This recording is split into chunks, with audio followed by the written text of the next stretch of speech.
shop, do do do do do do. Sunday shop, do do do do do. Sunday shop, do do do do do do do.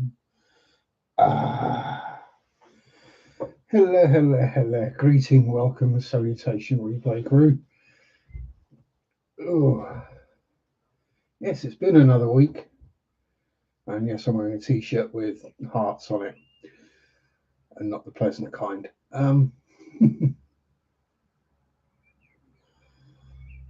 Yes, so we're back doing what we do, back with some dabbing, and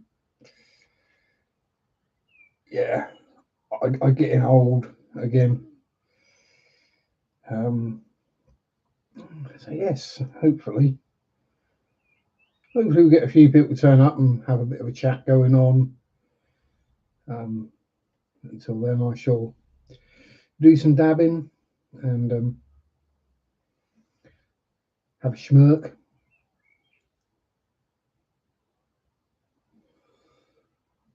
And a schlurp. Grr. How's my English brother? How's my American brother? How you doing, Mikey? What's the grr for? Who's been winding you up this week? Who's been annoying you this week? There's always someone.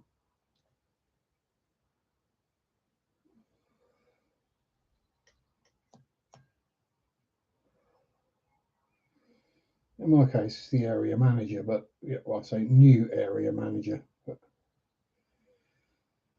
I'm going to go with just trying to stamp his authority.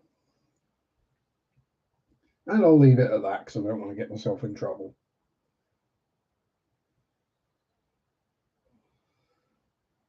Because, yes, I am aware that some companies do actually keep tabs on what their employees do online.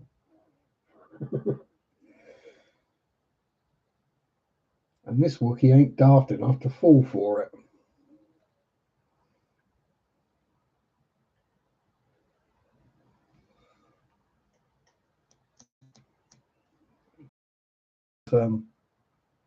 Earlier this year, we had a thing come around we had to sign about, not mentioning the company, blah, blah, blah, or defaming the company in any online interactions, which tells me that somebody has been, and somebody's probably lost their job for it.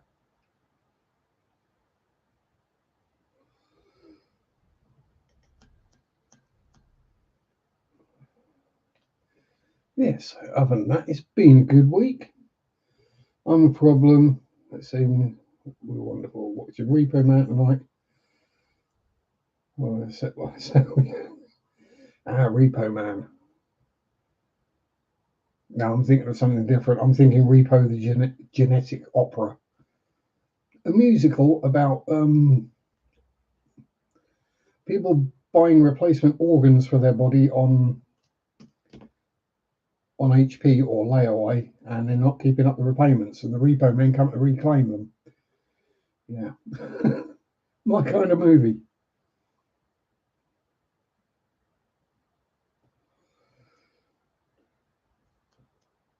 Who was in it? Sarah Brightman, who played. Oh, what's the female character's name in Phantom of the Opera? She played that in the original. She was married to Andrew Lloyd Webber at the time. Nepotism. No, she's actually a really good singer.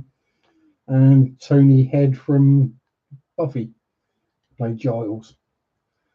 Yeah. What's the matter, Mikey? Tell me all about it. What you've been doing to annoy yourself?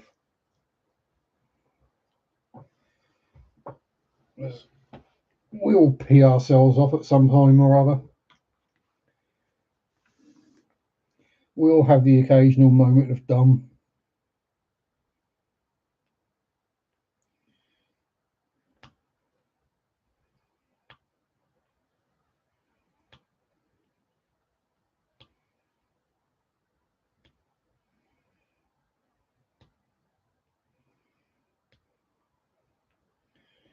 Yeah.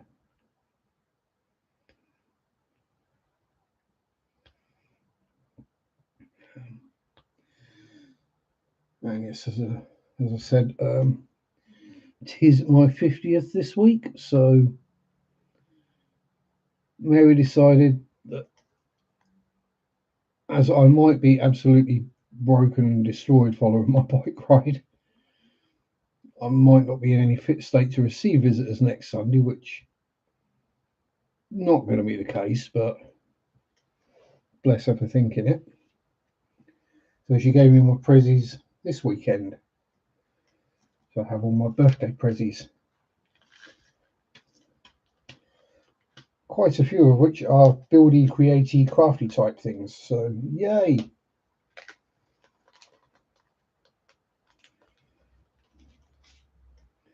I suppose it makes me a little easier to buy for in that case.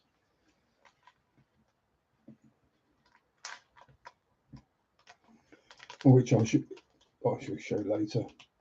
Lazy, having a hard time being a human. Yes, we all procrastinate.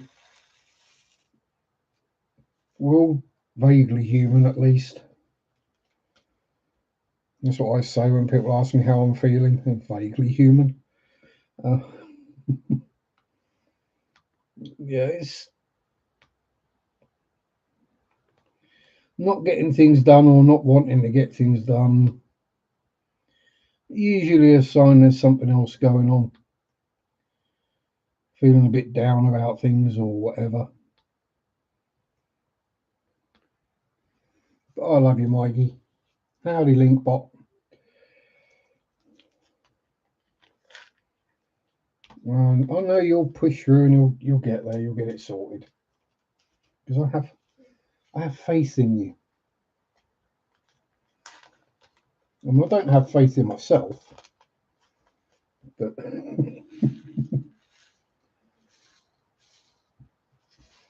I just accept that I'm going to screw things up and not perhaps do the best job I possibly could. But there we go.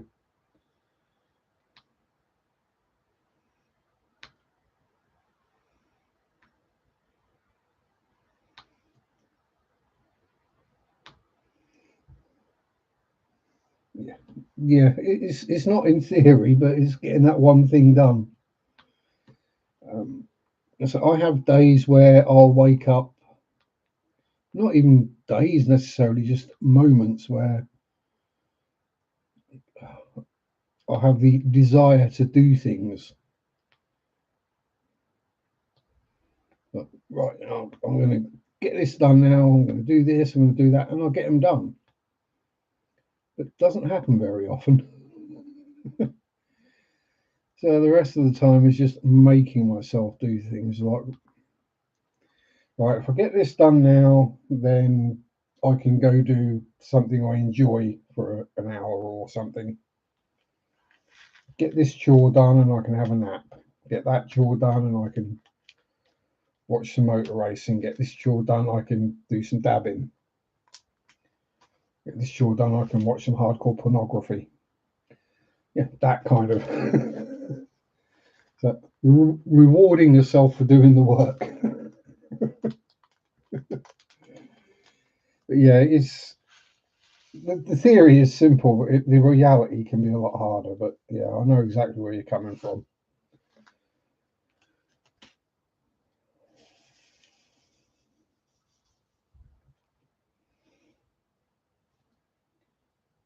At this point, I basically don't know what it's like to not be depressed. That's a fairly depressing thing to say at the best of times.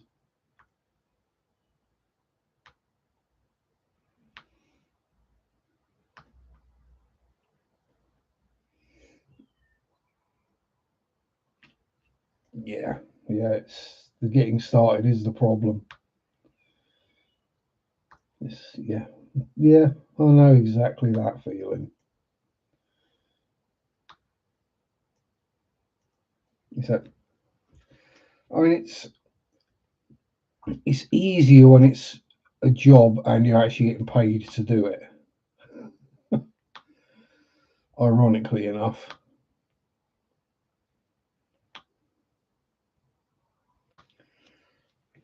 I mean, mostly because the simple fact of job hunting, if you get fired, is an absolute pain in the butt these days.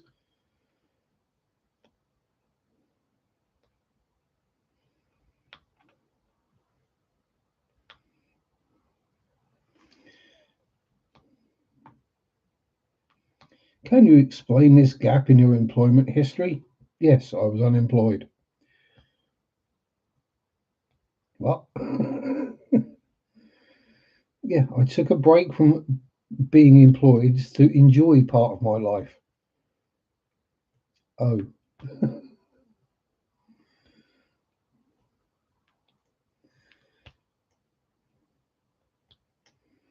yeah. It's.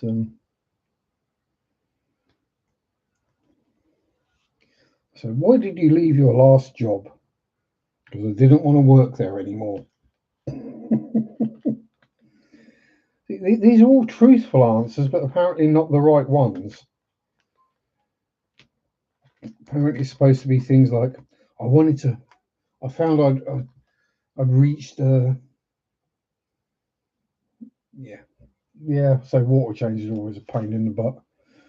But yeah, so I reached as far as I could get within my current role. Now I want to push myself. No, no. It's just I've had enough of working there. Now I want to change. Apparently, that's not a good enough answer these days. I mean, it's honest, and I'd be more likely to employ the person who is honest. To be honest, um, I'd certainly rather that than the PR BS. This is what an AI told me to say, or this is what I think you want to hear.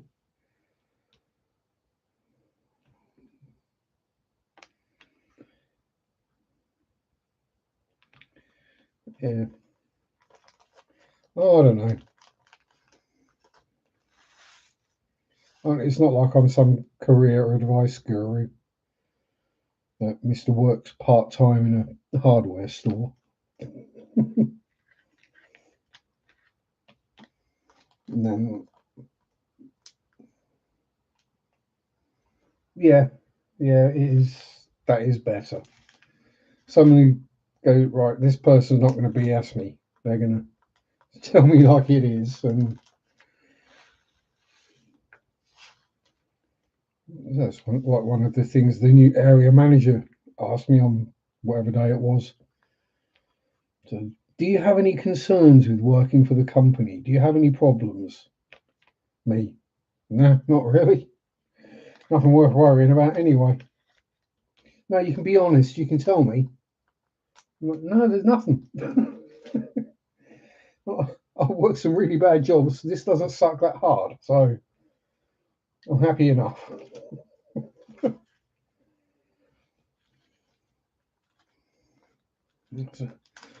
So, what do you do outside of work? Now, what do you do to relax and to blah blah blah? So, I run through what I do to relax, all the various crafty type stuff, and then my actual manager decided to drop me in it. Oh, he's got a YouTube channel as well. Gets quite a lot of subscribers and viewers. I'm like, oh great. Last thing I want is the bloody area manager knowing that.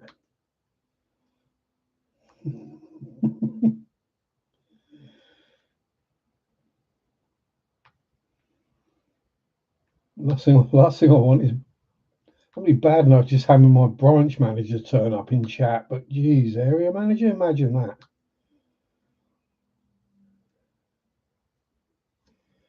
That would be horrific.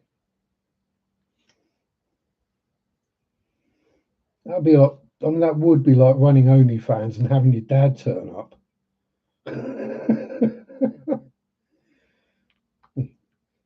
Realizing that your dad's come on stream to tell you your dinner's ready or something.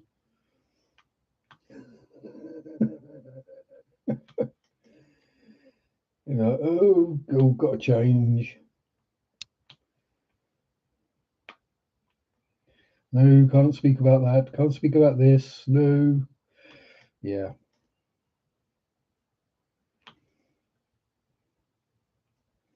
Oh no, what if he realises I'm diamond painting a naked lady again? Hence the censoring.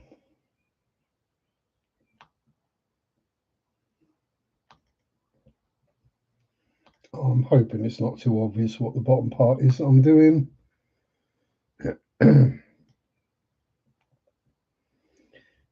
Yeah, it's,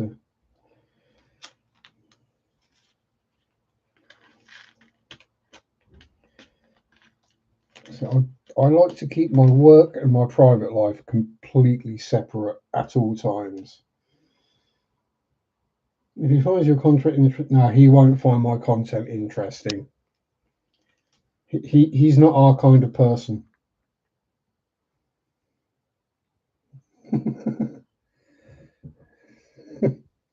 he, he's not a he's one of those people that have read one too many motivational things and self-help things and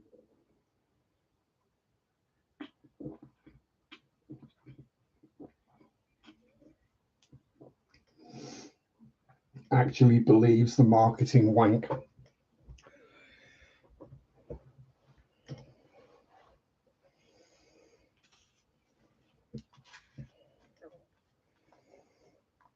You know, one of those people who thinks that if you just press the customers more, they'll spend more money.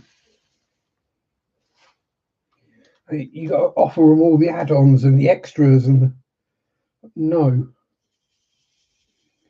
no. Do you not understand how much that annoys people?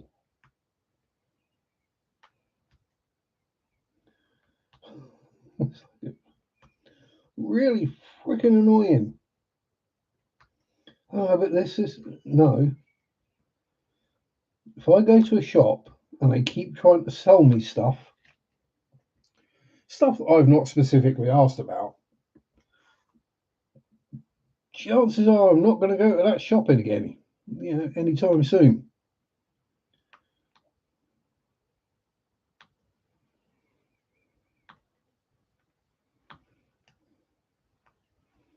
Or I might just get a T-shirt made up that reads, "No, I'm not interested in any of the add-ons you're trying to sell me."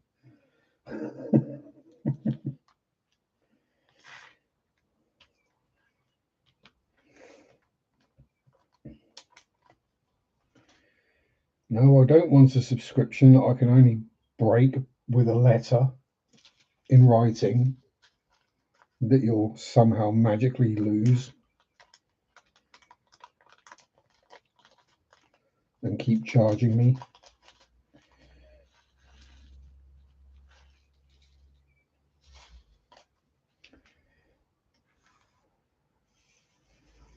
And I think what a lot of the companies and places that do that don't realise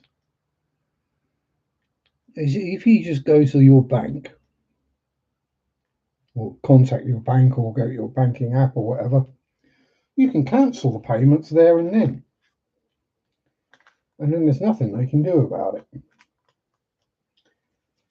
Because you go, well, here's the proof I asked you to stop, and you didn't. So I had to do it myself.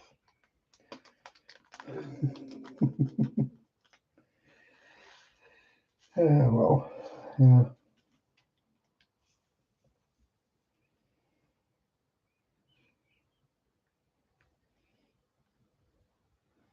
Well, it's like a lot of the adverts you see these days. It's just in random places that you think, why is there an advert there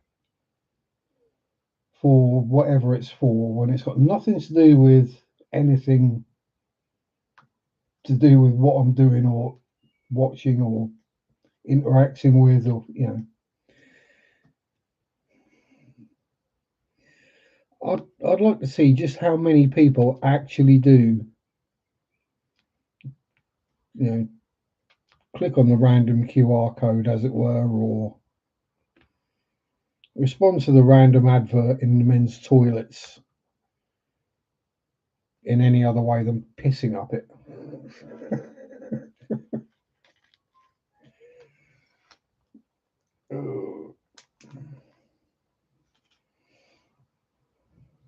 Yeah. Yeah. My general thing with managers always has been the less I see them, the better. Because I know my job, I know what I'm doing, I know how to do it, I know what needs to be done. You don't have to keep on at me to do it.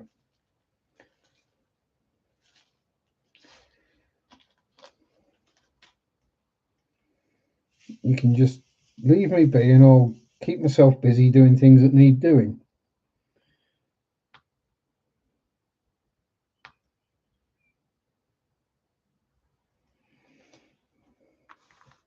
But apparently some managers can't deal with that. They have to manage you.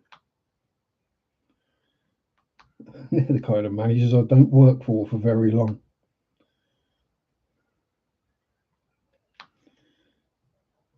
Because they're almost always basically half my age, or I'm old enough to be a father.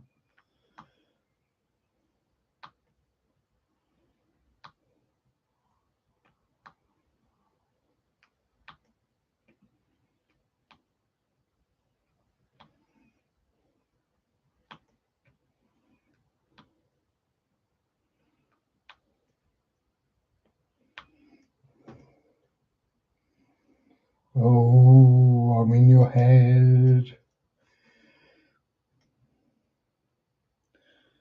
Wah-ha-ha-ha-ha. Here's Johnny.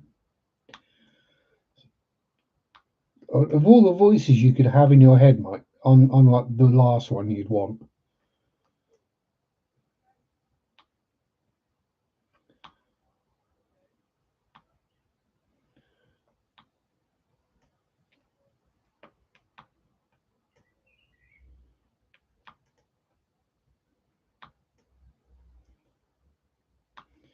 There's definitely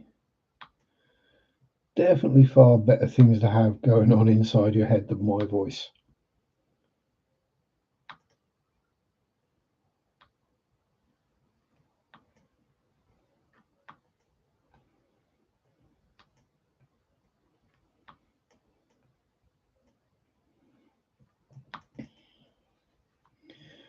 I'm getting a definite feeling this diamond painting is going to be very much confetti all the way through.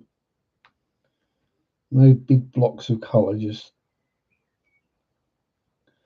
lots of odd little bits. Which is okay because I'm off this week. And I'm in no rush.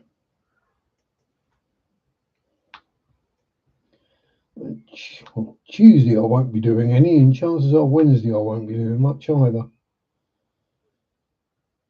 And if my backside's as sore as I'm expecting it to be Thursday, I won't be doing it any much then either. Oh, pardon me.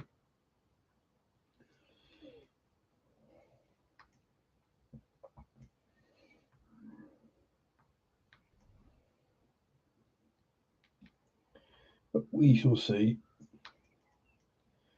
I've basically got as much packed for my bike venture as possible. So it's literally just fill the drinks bottles up and any fresh food, which will be a couple of packs of sandwiches. And away I go.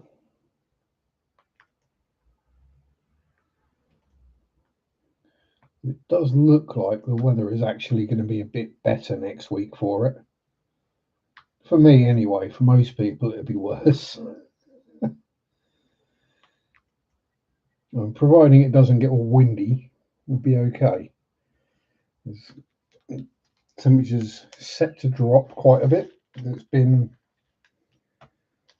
currently 23 degrees C here. And I think next week is Tuesday, Wednesday is supposed to be about 16, so that's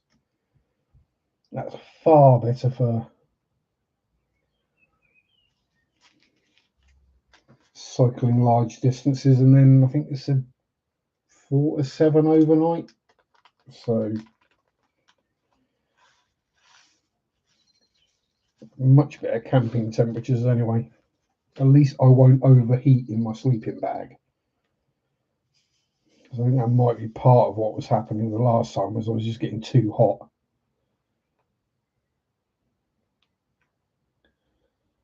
Also, if it's cooler, there might be a few less biting bugs about,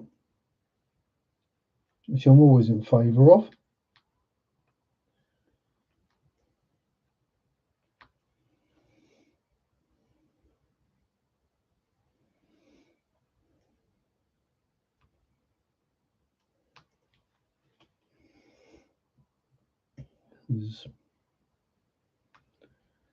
Last thing I need is more scars on my legs.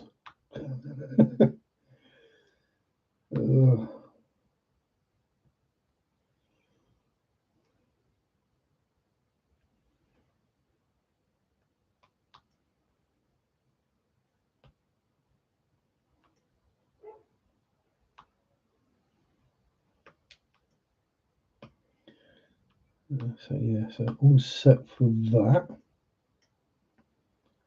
basically, and then yeah, rest of the week.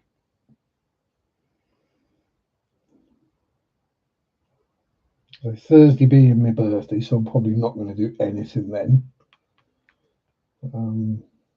I'll probably have to go do some food shopping, grocery shopping, but that won't take too much time.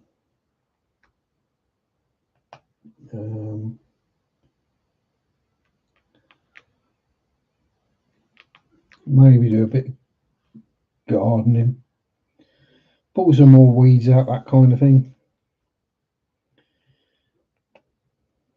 Yeah, other than that,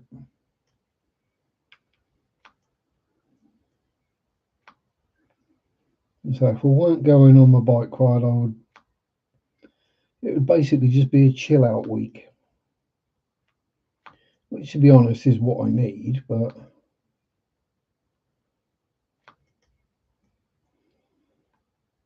I'd rather get the bike ride done before my next week off, which is at the end of June, when it will be ridiculously hot.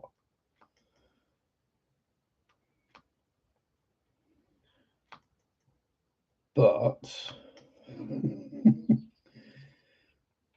if I get this one done and I don't feel too bad afterwards, I might do another one.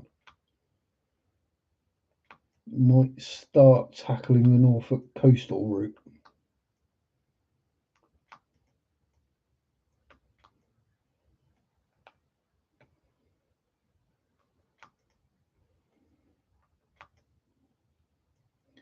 Which would probably mean doing half of it one week and then the other half another week, because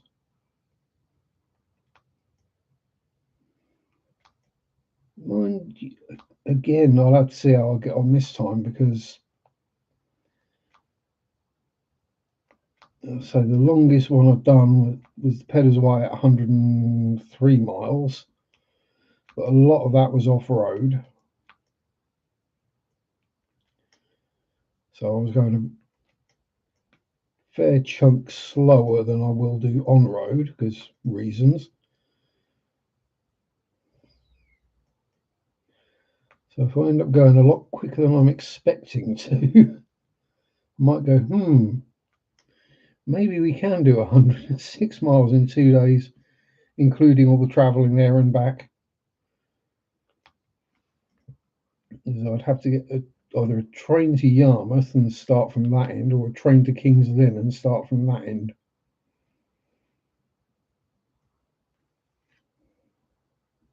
Whichever way you go, you're gonna start and end up in a hole. Let's put it that way. There is a channel called Turd Towns, which done basically the various counties of the UK and which are the worst towns in each county. And yeah, Yarmouth and King's Lynn were in the top 5 in Norfolk. Does seem to be a thing. seaside towns are just poop holes. Mostly because they're not as popular as they used to be for people to go on holiday to. Oh, pardon me. And that is mostly because, well, they're poop holes. It's the cheap package holidays to like Spain that came up, and so basically it got to the point where you could go to spend a week in Spain with air travel and what have you for less, or for a similar amount than you could go to like a seaside resort in the UK for a week. So people started going to Spain or France or wherever.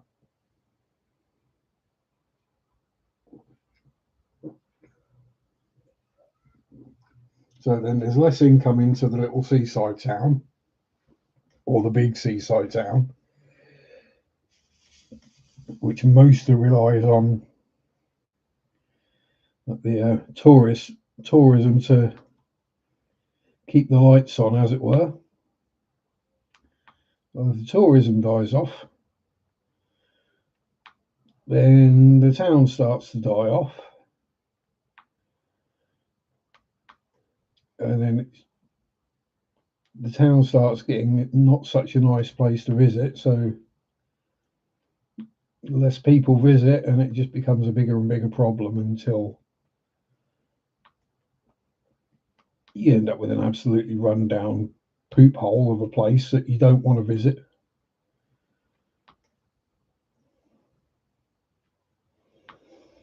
I mean, I'm starting in Great Yarmouth for this ride because,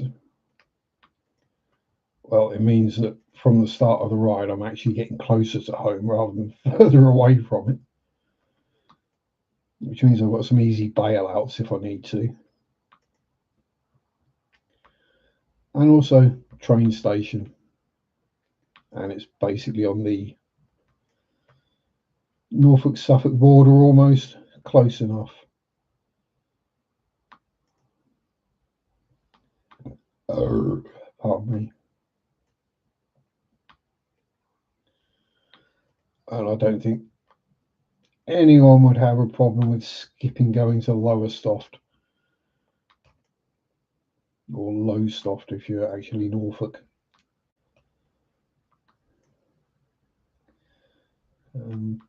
There's also another seaside town, but it's more of a port town than a holiday type town, and yeah, it's not the best place.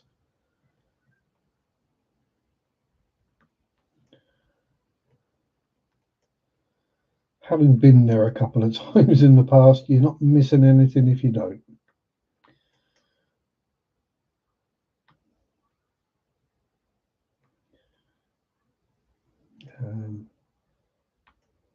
Yeah. I already know what's going to happen. Is I'm going to get off the train, get out of the train station, breathe a sigh of relief and have a quick puff, then get on my bike and get the heck out of the town as quick as possible and out into the countryside where I can feel comfortable.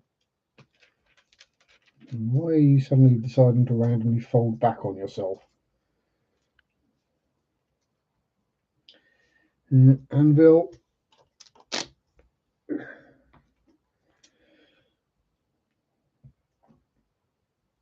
So yeah, that's kind of what's going to happen.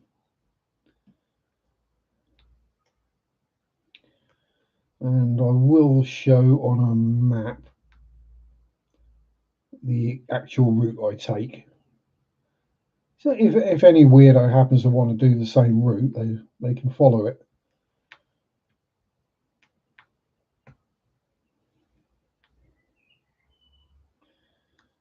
Yeah, I'm gonna. For anyone who knows the geography of the east of England or Norfolk, It'll be starting Yarmouth, hook down to Beccles, then across around the back of Bungay into Harleston, and Harleston across and down around the south of Diss. Because hopefully I'll be able to pick up plenty of supplies in Harleston. I won't have to go into Diss. And it's a pretty enough town, don't get me wrong, Diss is actually quite a nice place to be. But Victoria Road, the main road that runs through the town, is an absolute nightmare in a car. And at the time I'm likely to be going through there, basically rush hour. I don't want to be doing it on a push bike. I mean, yeah, there may well be a cycle path right through these days, but don't really want to take that risk, especially if I don't have to. I can detour half a mile south and just ride through open rolling countryside instead. Which I don't know about you, but that seems a far nicer idea. Yeah, there are some nines over this side as well, aren't there? Yeah.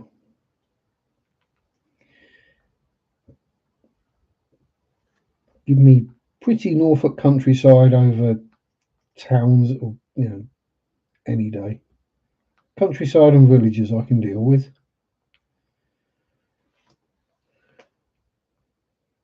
So I'm hoping the only town I actually do stop in is Harleston. And hopefully when I finish my camp and get on the bike again, it won't be more than a few miles to East Harling, where I can again stop off for any supplies if I need to,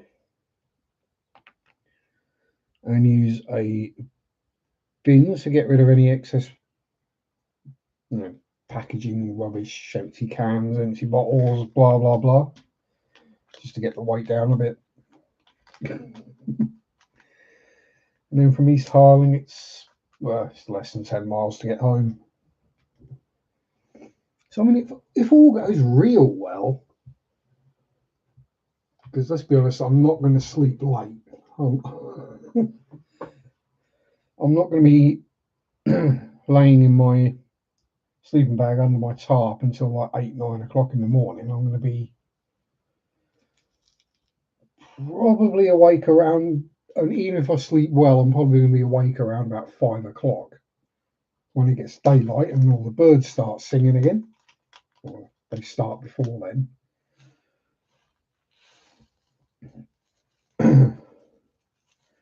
So with any luck, be up and on my way by like 6, half 6, and then it's just a case of play it by ear from then. I mean, the whole thing I'm playing roughly by ear. Just see how it goes, see where I get to. If I'm fighting a massive headwind all the way and I only get as far as Harleston on day one, well then, so be it. I might just bail out then and come straight home and worry about the destination another time. Because I can easily do that in a morning's ride.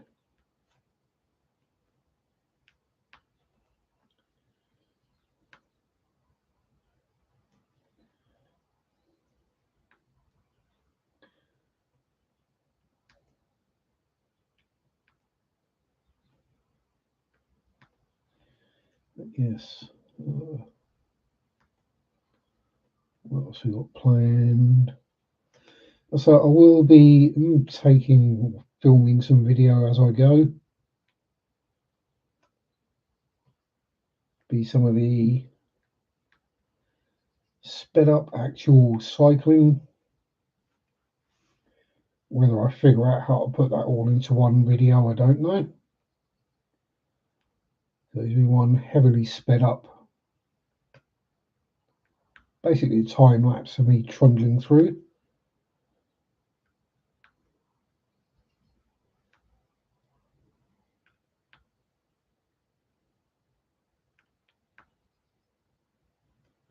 What else would there be? So if I come across anything super cool or interesting, then might do a short or just film a little bit while I'm there. You know, if I happen across a quaint little village church while I'm looking for somewhere to take a break, then might film the church.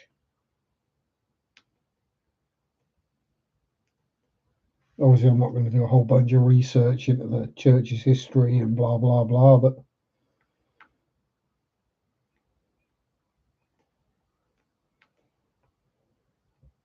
yeah.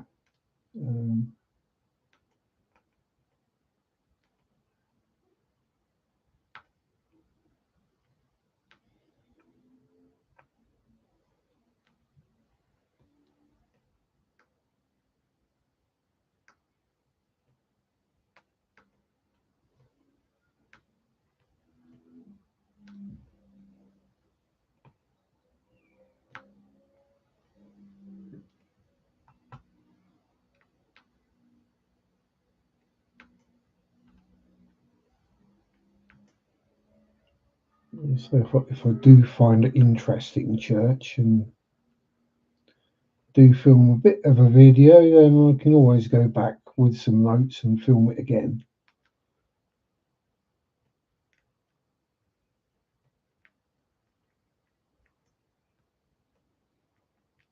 Yeah, especially if I have some kind of paranormal happening going on while I'm there. It seems to be happening more and more as I visit more and more churches.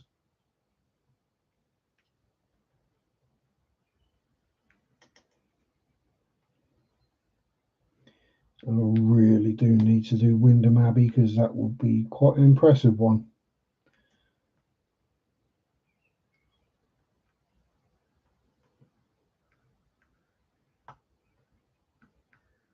And you'd think I'd have already done that one because it's like 7 miles down the road. And some of the churches I've done have been a lot further away than that, but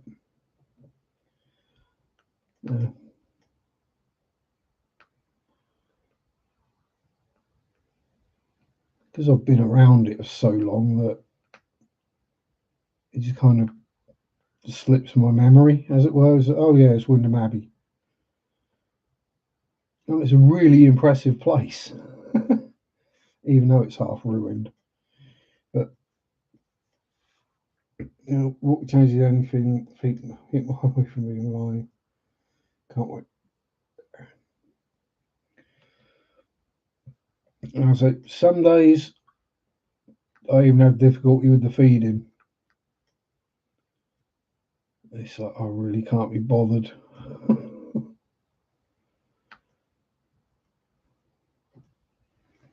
I mean, thankfully, it doesn't do fish any harm to have an odd day where they don't get fed. If anything, it probably does them good.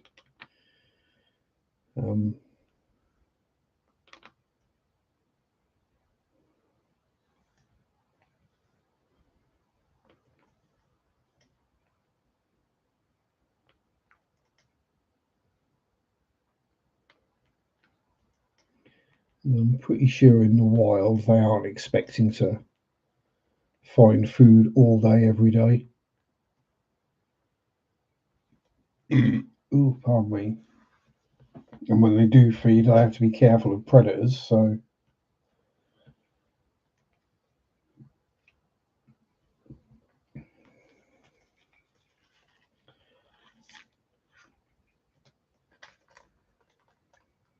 oh dear. I'll do a bit more, then I'll have a puff.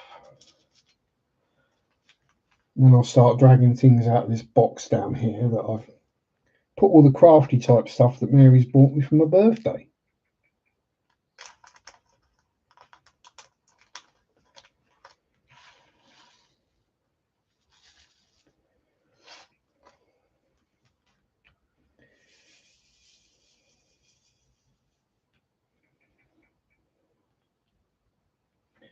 I'm actually going to get some new wax.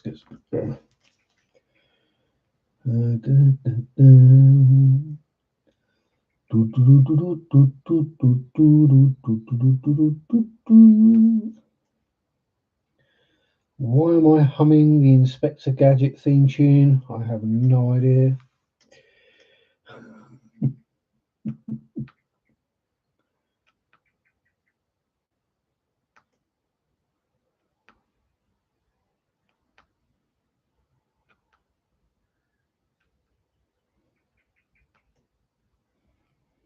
And quite why they decided Matthew Broderick would make a good Inspector Gadget for the live action version, I have no idea.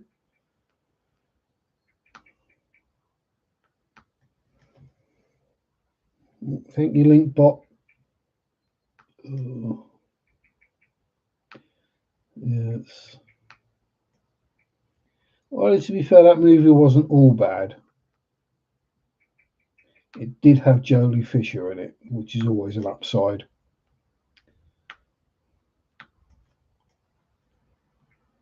Well, it was back then anyway.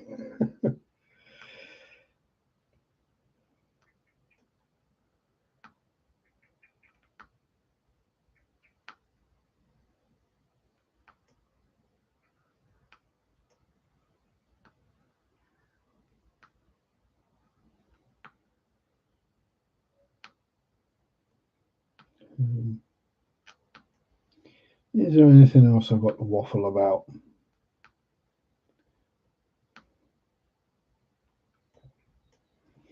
I did have to have a good chuckle about King Charles's speeches this past week.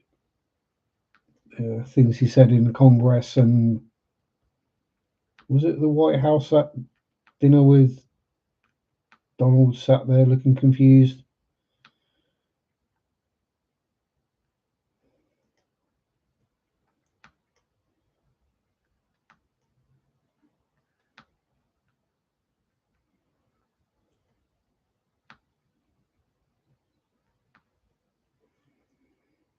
Saying, is he probably one of the only people on the face of the planet that can actually just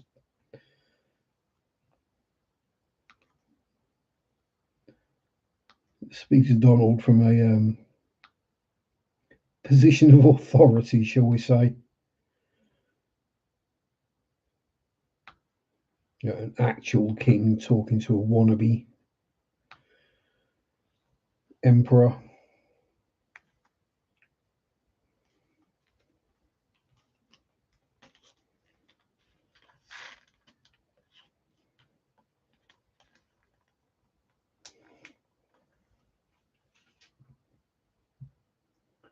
Ooh.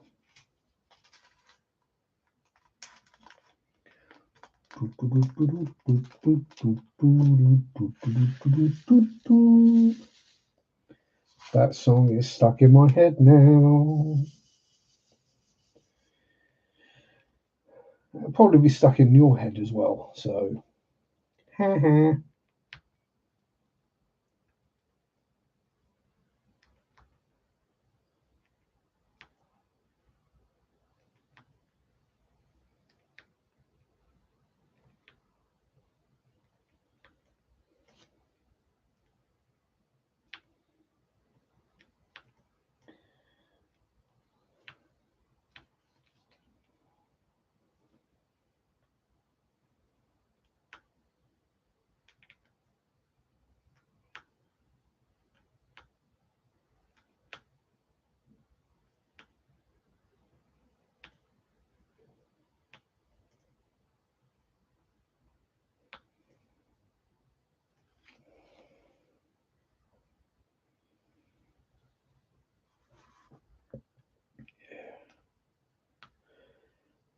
is the thing with these very confettified diamond paintings. At least the further you get through the row, the fewer colours there are to do, so it does actually get easier.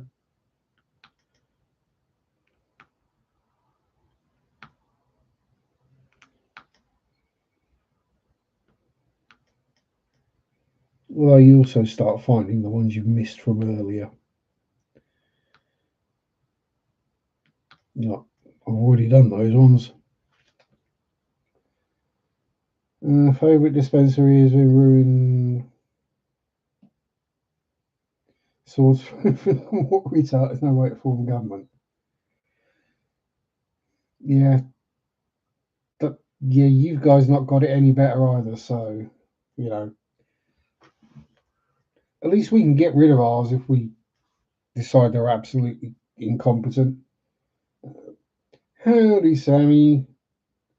What have the employees done to ruin your dispensary? Are they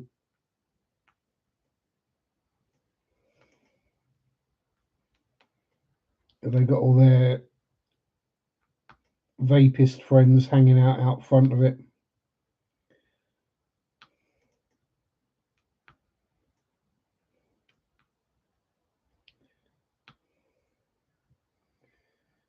People being people, he ruins a lot of things. Yeah, it does.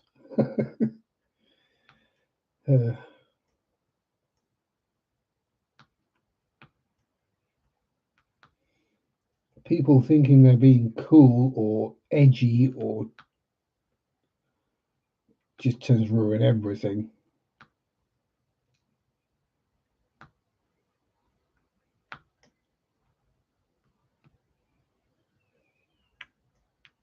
It's like, oh, I'm a goth. I wear black.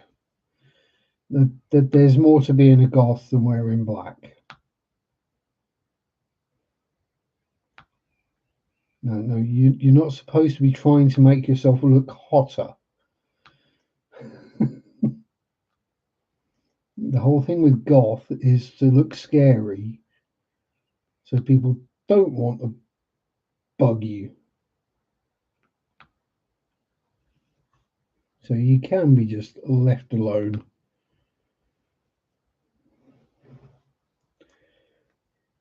See, this is what happens when you're old enough to remember original when goth as a fashion or lifestyle first came about. I don't mean the original Goths, the Visigoths and all that, historically, all the Germanic tribes.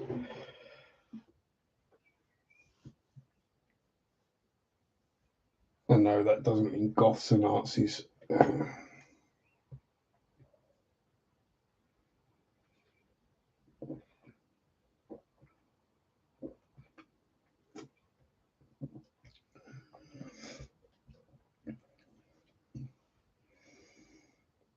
Yeah, that really is not obvious what it is on diamond painting, is it? So that's good.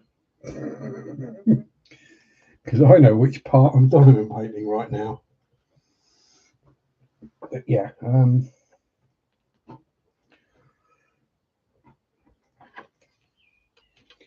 Yeah, you can always leave it up to people to ruin a good thing.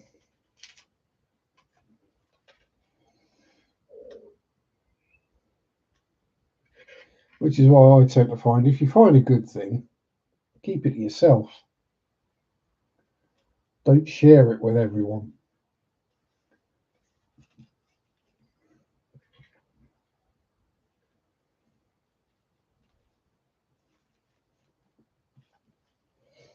Right, if you find a beautiful, peaceful spot out in the countryside or out in the wilds that's undisturbed, not been ruined. Because it's happened many a time where someone's done that, they've posted about it on social media or on YouTube or Thick Thought or whatever. People have found it and started visiting it. And that's all well and good when you get the respectful, decent people who don't trample things down, don't make a mess, don't leave garbage behind.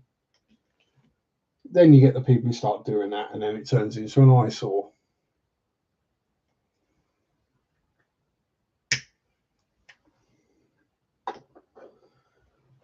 Then you get the people who are going, well, but where do I charge my phone up? Why are there no toilets? There isn't a coffee shop. Where do I get water from?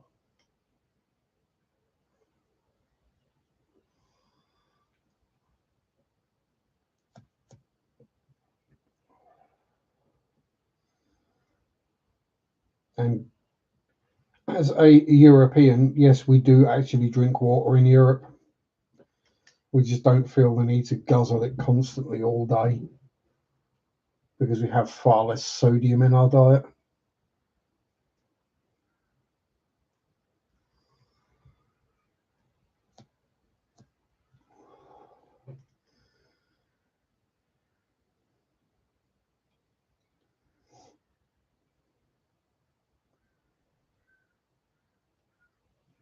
And we still think of the customer is always right in the original terms which it was meant. The customer is always right in terms of style and taste.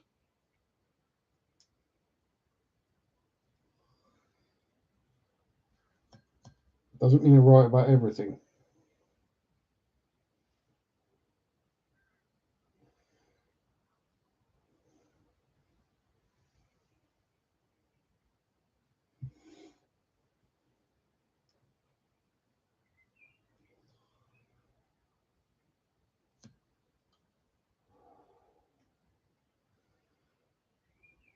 And plus, just pay your goddamn bar staff, waiters, and waitresses normal wages.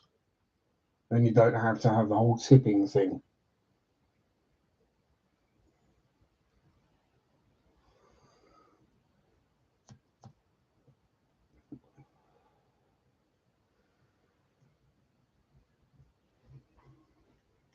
It's just so bizarre to anyone not from the US.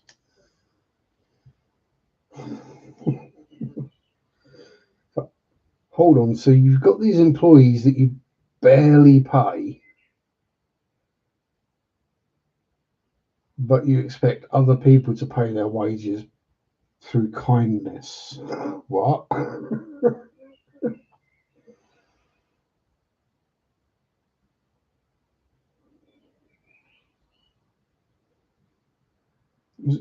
Was it Trey Stone and Matt Parker bought the place that they originally came up with South Park in, and they used to go to all the time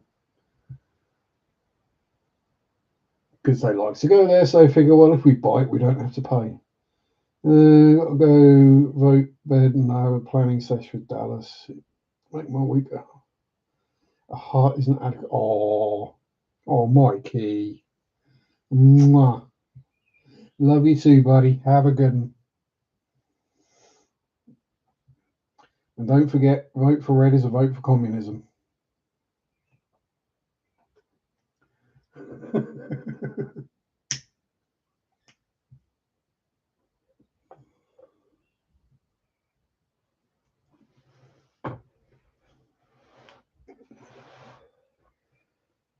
And you've got a choice of voting for two different people in the US, the right wing or the really right wing. Have a good week, Mike.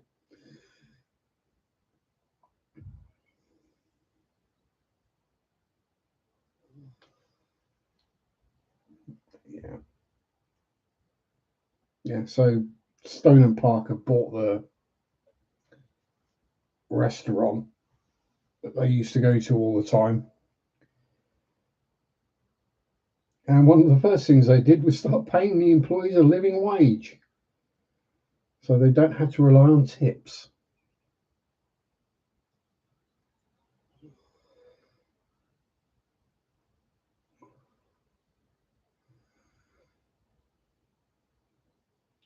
But then they had to put the prices up. Yes, but the prices won't go up as much as if you had to. If you took the tip off, the prices ain't going to go up that much.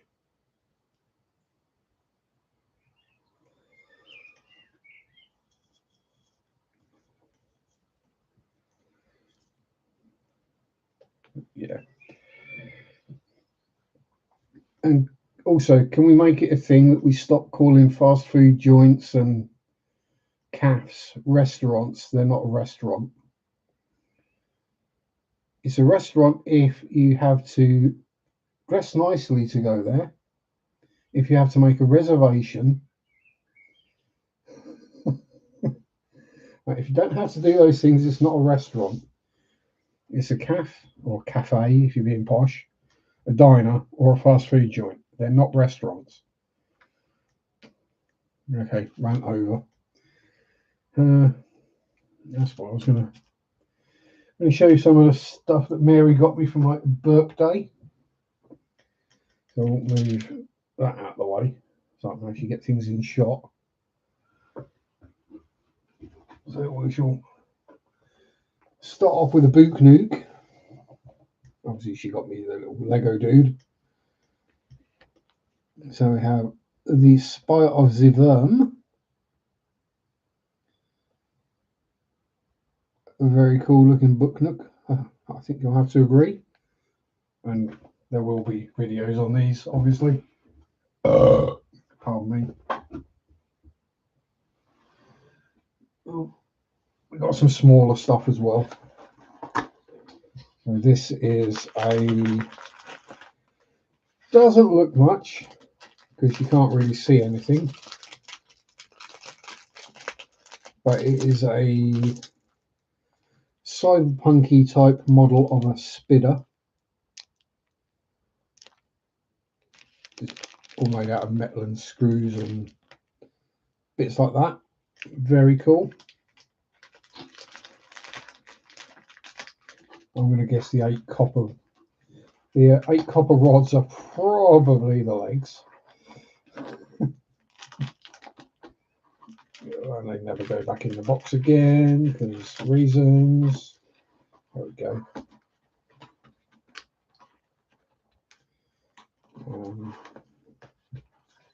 Yeah, I'll probably do reviews of most of these. Oh. And a not Lego, which has been renamed Shrimp Watching Sharpe's Fish and Phantoms live stream. Which is a shrimp at a computer, which I have seen around as well, and I thought was cool. I was tempted to get it myself, but I'm glad I didn't. Then we have another cyberpunky creature. Lots of interesting and cool metally parts. Oh, it's actually focusing. With basic spirit level bobbles. But this one is a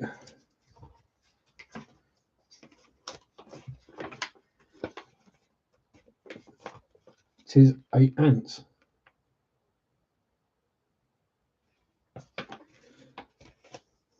Also extremely cool.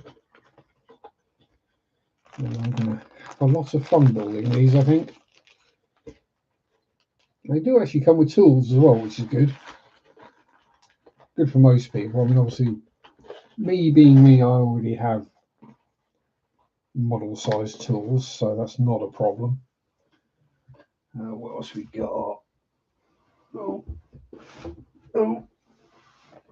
Another not Lego in the same series as the crow I've already built, because it is the same crow.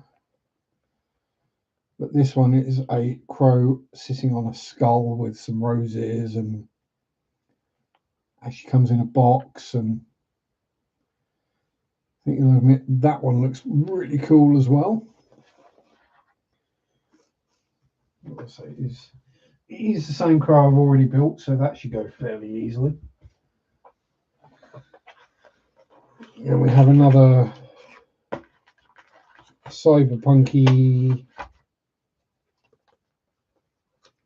this time of a dragonfly. Let's see. More of the little tiny bits, a screwdriver and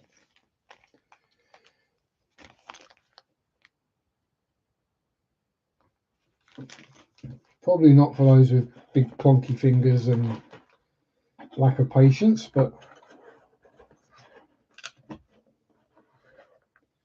we shall get that one done as well at some point.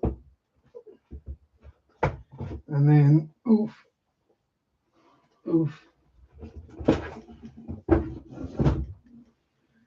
we have this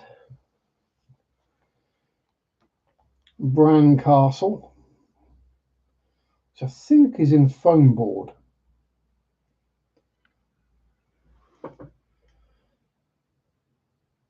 I get that feeling, but Bran Castle obviously being Dracula Castle, the real life one, where lad Dracula used to live many hundreds of years ago.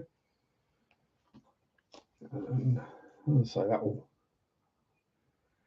30 kilometres from Brasov, between Bichegi and Piatra Crowley. Yeah. And then it's all in like different languages. So yes, that's some of the stuff that Mary got me. So I've been very spoiled.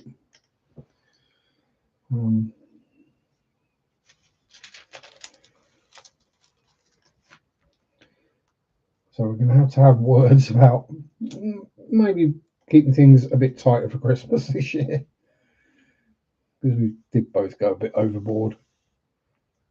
She also got me munchy stuff, honking great birthday cake, some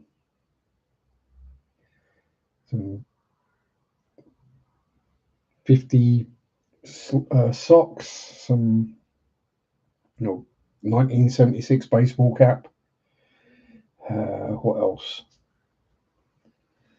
A Black Shuck t-shirt, a I Love Crafting t-shirt with Cthulhu. And a Garmin radar rear light for my bike, so that it's a rear light, but also with a camera and a radar built into it. So if people close pass will cut you up from behind, at least, or drive dangerously, shall we say, you can then just send the video clip it records direct to the police, and that person will get a 3 penalty points on their license and a fixed fine. And they will have no idea what it was or who it was that reported them. Because let's be honest, by the time it's gone through the system, they ain't going to remember who they overtook dangerously at that point.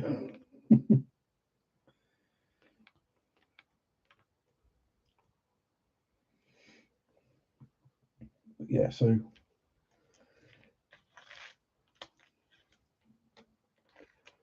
I'm not sure what the laws are in the US on regard passing cyclists, but in the UK they're getting pretty tight. So just, obey the law. Because while some of us, like me,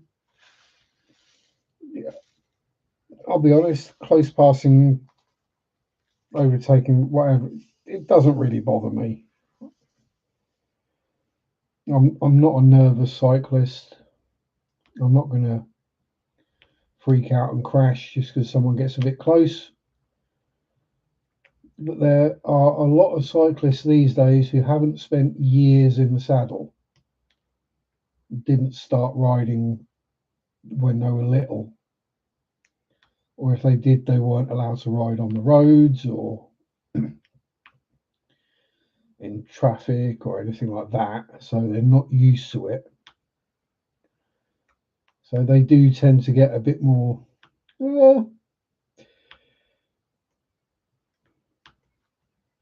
you can tell because they're the ones who take to usually Reddit to whine and complain about it. Well, usually with me, by the time the car's gone past and I've gone, oh, that was a bit close, I've forgotten about it. It's only if it's like really close or obviously dangerous. Like someone a few months back who decided to pass me just as the road goes into traffic calming measures. So there are islands in the middle of the road and make it basically a chicane, and that's when they decided to pass me in a Range Rover with a personalised number plate. And I knew who it was by the number plate.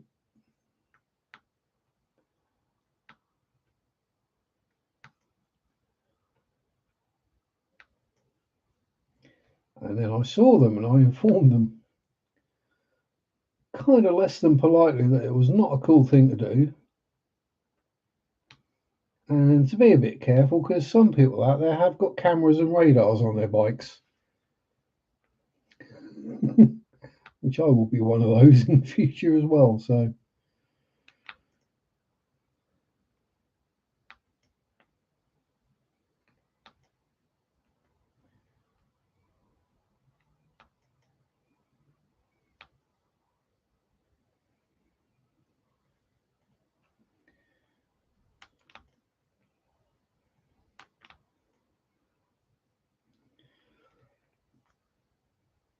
hello, gold prospects in Scotland. How you doing?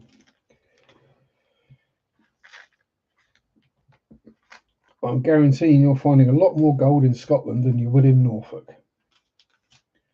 because it is not naturally occurring here. In fact, the only place you're going to find it is on the beach. Oh, pardon me.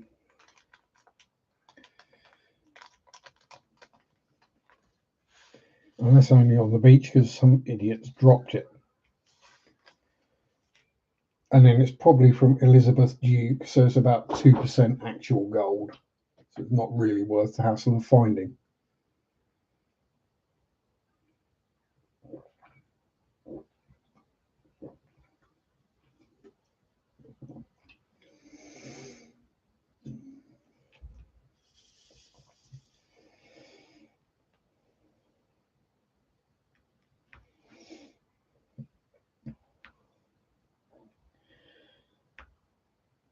And I'm going to guess your opinion on the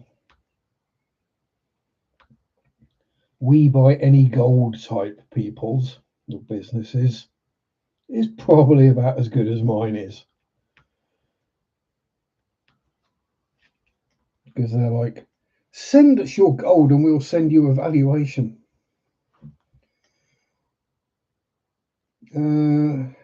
Yeah, I'm good. Just getting old. Best gold up north. Can't video as a spot would get robbed. Exactly.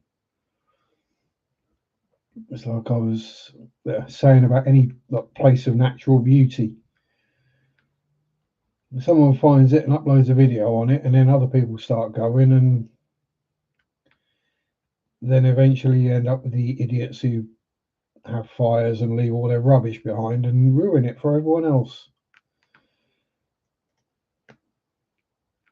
They're probably the same people that are the reason that wild camping is technically illegal in England.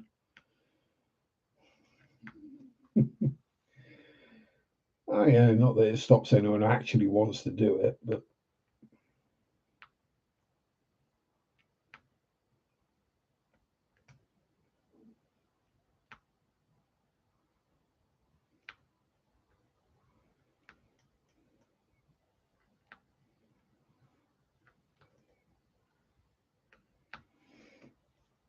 maybe it's one of those things where they could do a license for, I guess.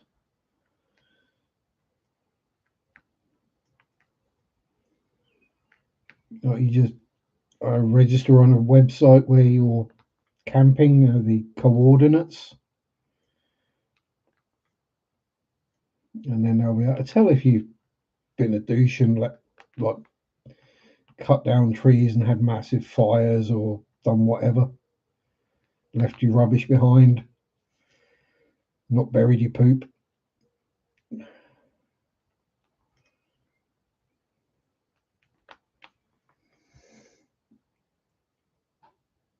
Yeah. Oh, yeah. Definitely a cloak and dagger hobby.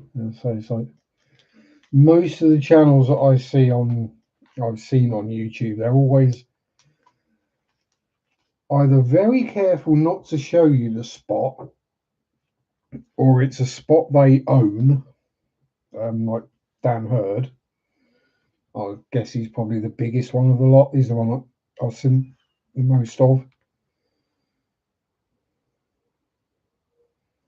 Yeah, exactly. You go to the public places, you might find a few bits of flower gold that Joe Public hasn't found because they're not as skilled, shall we say, in panning as somebody does it regularly. Um, yeah, God knows what you actually find around Norfolk. It wouldn't be gold, that's for certain. God knows what the heavies would be. Iron, maybe. A lot of tungsten and probably lead from shotguns.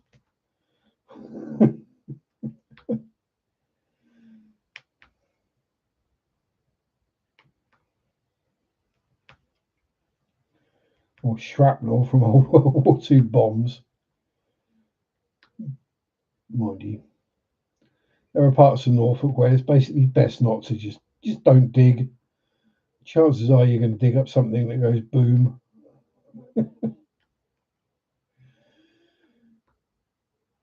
Yeah, so even now we get the World War II sea mines still randomly. I always find gold doing it since the 80s. Yeah, I say you got the experience, you know what you're doing. You you know where to look to find it. You can read the river, as it were, where it's likely to collect.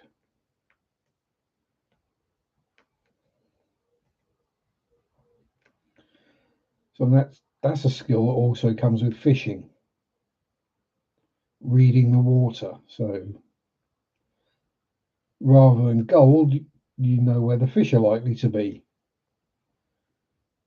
And in a river, it's probably the similar spots, somewhere out of the main current, so they're not fighting against the current all day long, where any heavies suspended in the water will likely drop out. So yeah, I'd think in a river or stream, the fish are probably likely to be where the gold is. Kind of weird, but yeah, I see it working.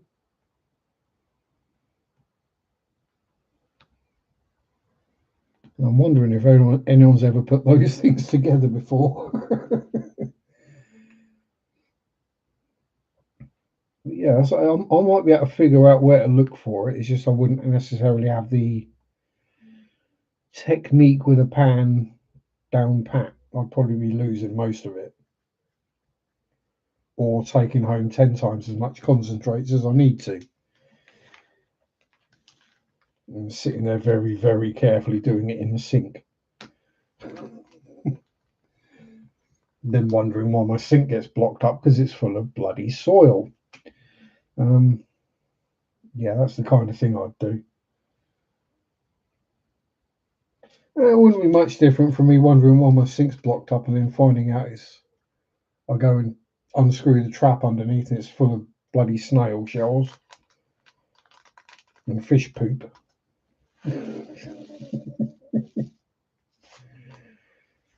Yes, that happens fairly regularly. But at least now I go, I know what it is. Give it a quick blast with the plunger and blow a bunch of stuff through, and it all works again.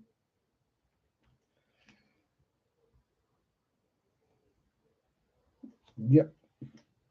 Yeah, which is all places where fish will congregate.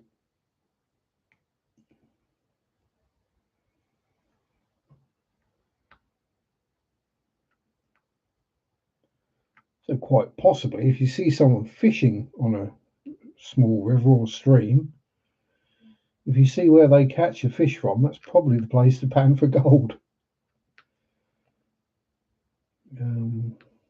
What other one? I don't watch. Or I haven't watched any for a while, but yeah, Dan Hurd prospecting I used to watch and still watch sometimes. Um, Vogus prospecting, it's Australia, but yeah, it's just same thing but different. Different spots, different wildlife, different plants, different everything really compared to Canada. Yeah, yeah, it's amazingly therapeutic. Yeah, I'd say like this diamond painting. The one thing I hear most often is, "Oh, I wouldn't have the patience for that." It's not a patience thing. It's a therapy almost. You're just zenning out, zoning out, and all the other rubbish just drifts off into the ether, and it's just you and your hobby, your pastime.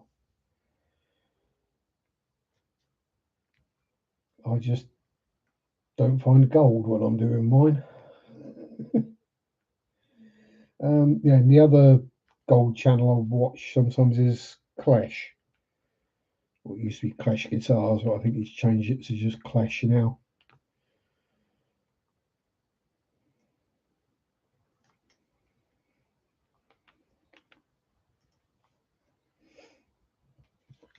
Because he was doing like the weirder side of weird places to like prospect. So like drainage culverts and scraping out between the paving stones and outside of like jewelers and things like that. And yeah, interesting. And then obviously he was also going through all the pay dirt that you can buy. Yeah, I was saying, all my years of fishing, I can look at the same piece of water and tell you where the fish are going to be, and we're probably going to have basically the same answers. Uh, Weird how nature works like that. I say again, in Norfolk, there isn't any gold basically, so there might be. Does the River Rhine contain gold? As I know it's got a lot of gravel, and what a lot of people don't realise is there's quite a few gravel quarries around this area of Norfolk. And the thing is, that gravel is because historically,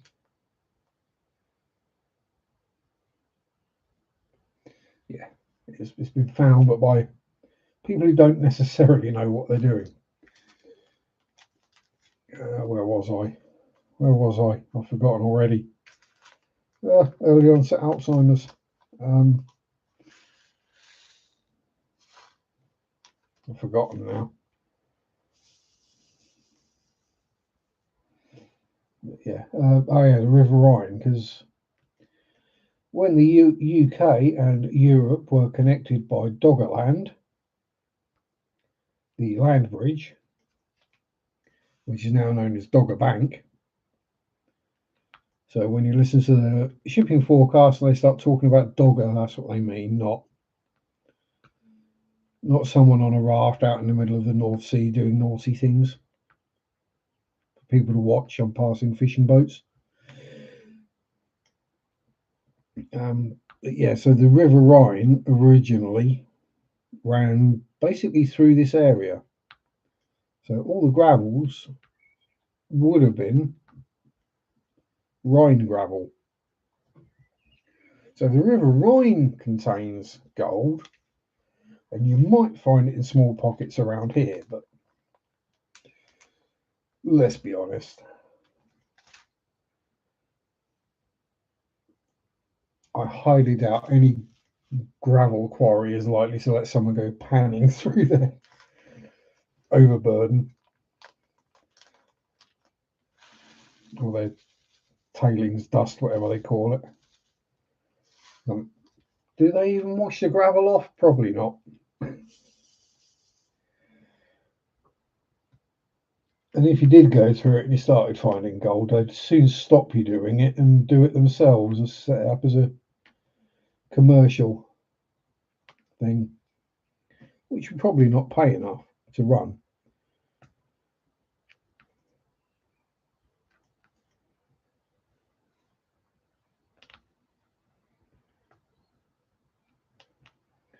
Yeah, if I was going to do prospecting, it would.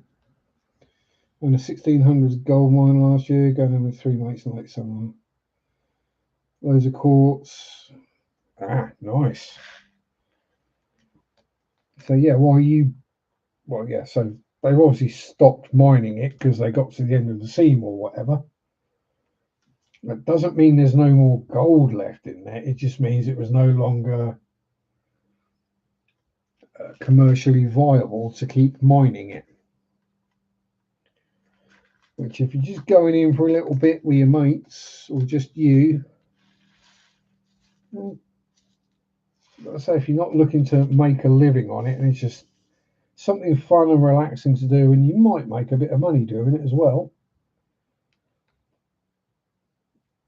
yeah, worth doing.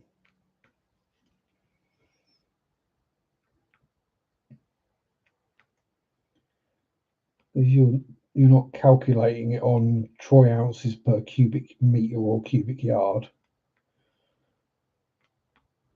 You're like, cool, found piece of gold on quartz or embedded in or whatever.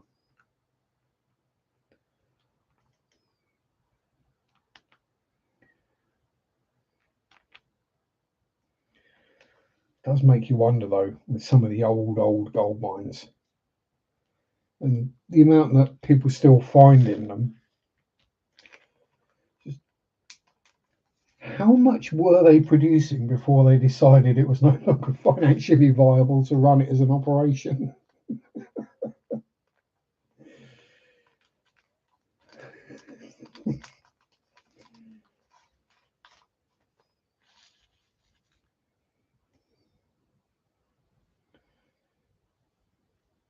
By licenses from Wanlock Head and Lead Hills, make my license fee back by first or second day. Yeah, I can see that.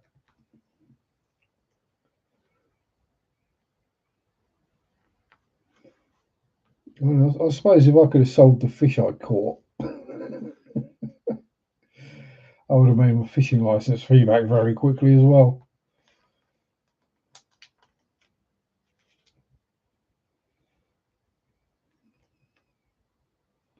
That's one of those things where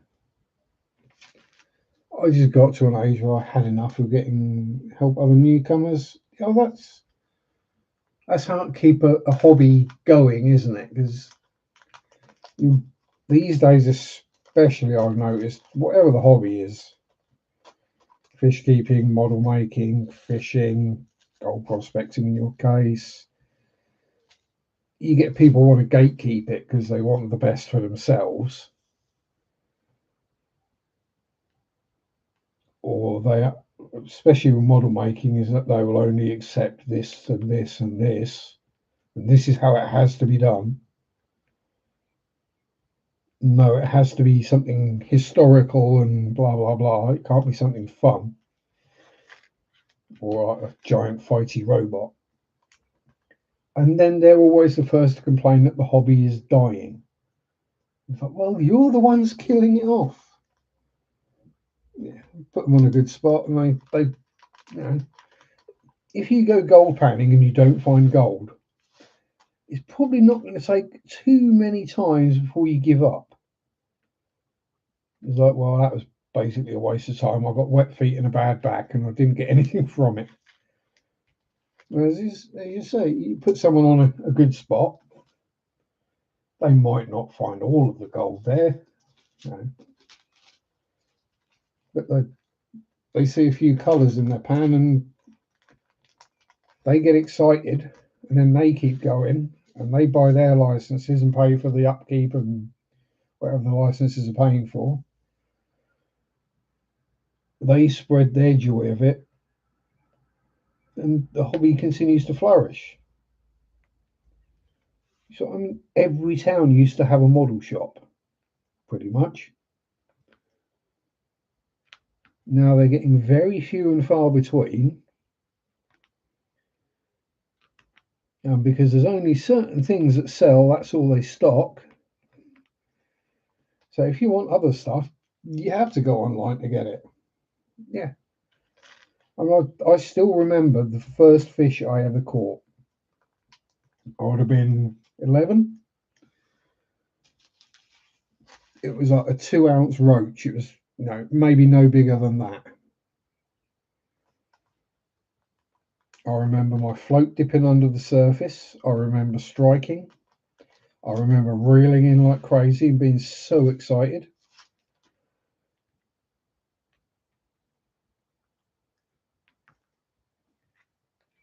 I mean, obviously nowadays, if I caught a 2-ounce roach, it'd be like, oh, it's a 2-ounce roach. Swing it up, flip the hook out, drop it back, rebait, cast out. Yeah, as I say, you find that first bit of gold in your pan, and it's like, wow. And no, I don't care what size chunk or flake or piece of flour gold that you find is.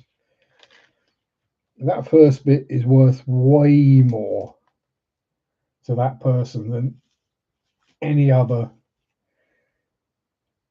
piece past that, unless they find a massive great nugget. Because it's that bit they remember. You remember the first one. Once you had a few, you stop remembering them, and you get like the memorable ones. Like in my case, the biggest carp I caught, or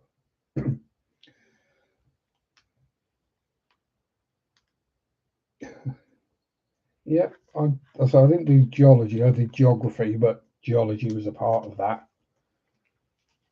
and history, and basically, I did the subjects that people thought were boring because it was book learning and facts and science. And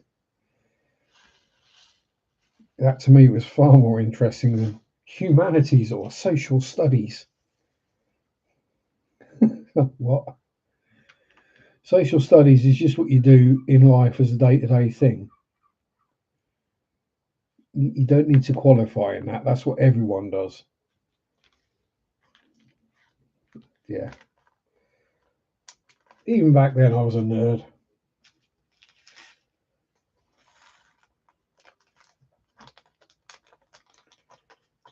Mm.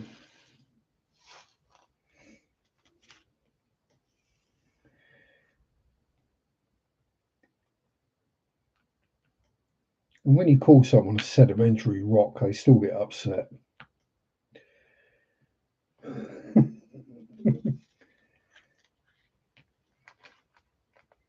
Was it sedimentary, igneous?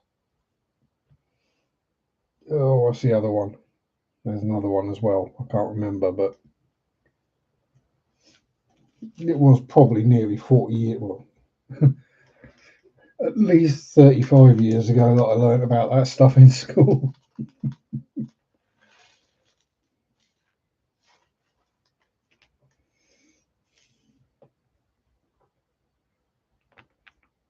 Yeah. So I think that's where YouTube comes in useful because it does help share hobbies that not necessarily people might think about. Some people might not realise that these things actually exist or that you can do them. Um,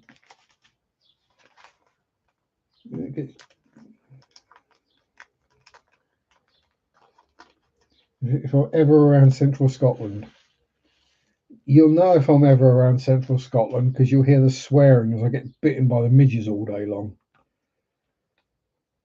Or you'd be able to smell the jungle formula that I'm covering myself in to try and not get eaten alive.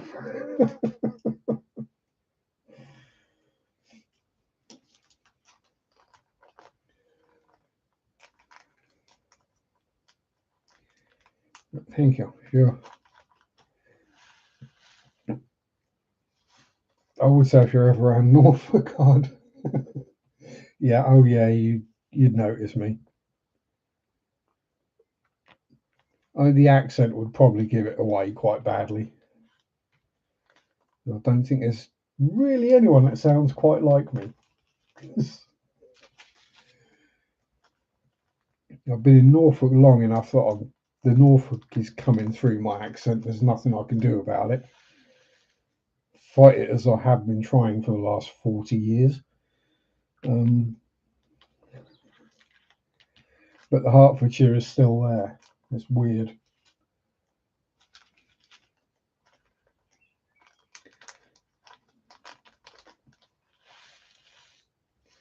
But yeah, so I have had that happen before more than once now. Well, this is like randomly out in public, let's say going around a fish shop or more happen more in model shops. Yeah, this is a mug you don't miss. Well, just been minding my own business in a model shop, and I notice I'm getting weird looks. Why is that dude just keep staring at me? And eventually I come, are you Sharpie? Oh yeah, yeah. Oh wow, I love you. Yeah. Then it goes into whatever. All right. A few months ago, had someone just come into the shop and obviously they wanted to buy stuff. And I'm like, I knew it was you. And I'm like, what? What have I done? It's like, you're the guy off YouTube. I'm like, what? I'm watching your video about Attleborough Graveyard. Okay. Yeah.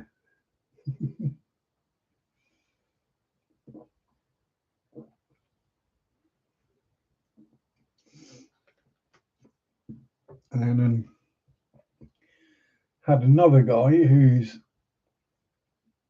two sons, apparently they enjoy exploring old churches and ruins and stuff, and a bit of the paranormally. And he walked past the front room. They were watching a video on the TV. He said, I had to stop because I thought, I know that bloody voice.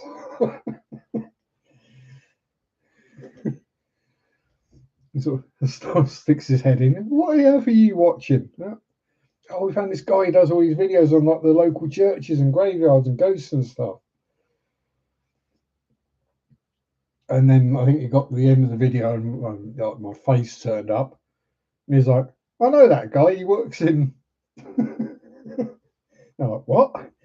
You know him? I'm like, oh, yeah, I'm not some major YouTube celebrity, dude. Although, given probably the amount of channels there are local to this area, I'm probably one of the bigger ones, to be honest. It's just kind of ridiculous and wild to think about.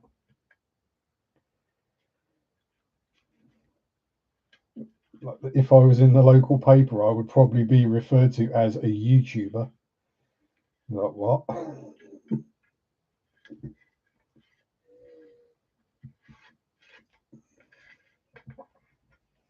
Now, I'm sure there are things I'm better known for than being on YouTube occasionally.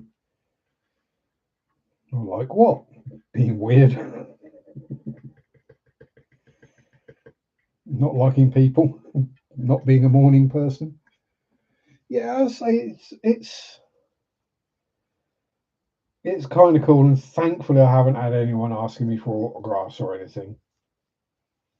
But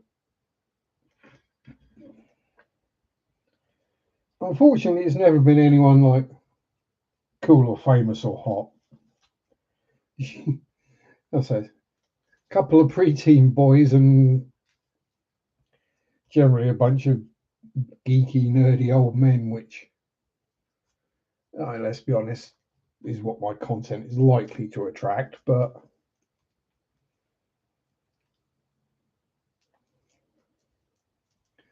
I wouldn't be upset if my content did start attracting attractive young ladies. Not ever likely to happen, but there we go. Although maybe with this camera angle, so you don't see the mug, but then you still got my hands and arms in shot. Which is generally not a pretty sight either.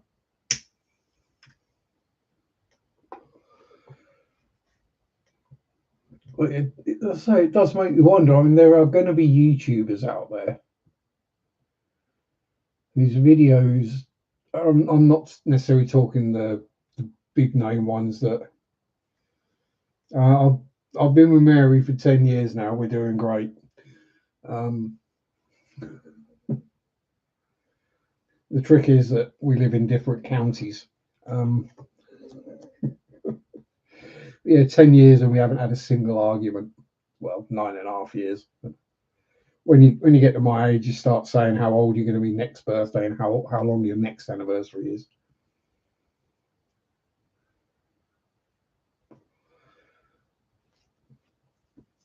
Yeah, so it's a bit weird, but I was like, yeah, like the bigger YouTubers, the more famous ones. I'm not talking the really big ones who are what I would call celebrities, full stop, these days. The amount of times they must get recognised, like, and asked for selfies and things, it must start getting awkward.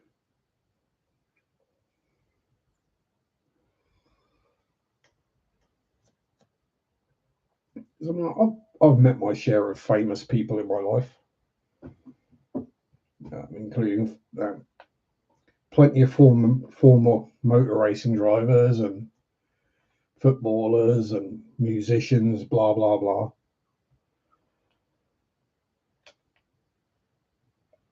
And my general thing is, if you just treat them like a normal person,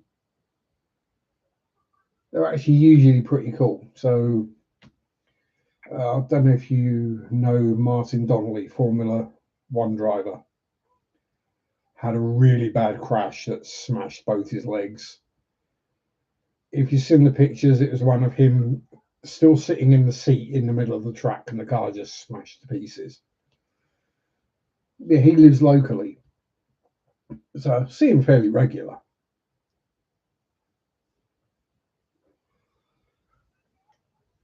I was like, oh, right, Martin, how you doing? Thankfully, I've dealt with him enough times now that I can understand what he's saying, because he's got a very, again, people say about my accent, but his is now a mix of Irish and Norfolk, which is not a good combination to try and understand. Yeah, so I just know him as Martin. He's not like the Formula One driver. Ben Devlin, he used to race Le Mans in the prototypes. He's just Ben. I've known him since he was a wee nipper, a wee bairn. We used to race him at radio controlled cars. Um,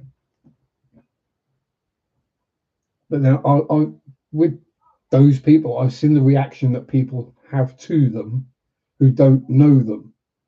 They're like, oh, it's some famous person. Oh, it's just Ben, it's just mine. It's just normal people. So yeah, pretty much most of them. But then most of them, let's say musician-wise, most of them have been metalers and rockers. Um, and you can kind of understand what they get peed off with fans sometimes.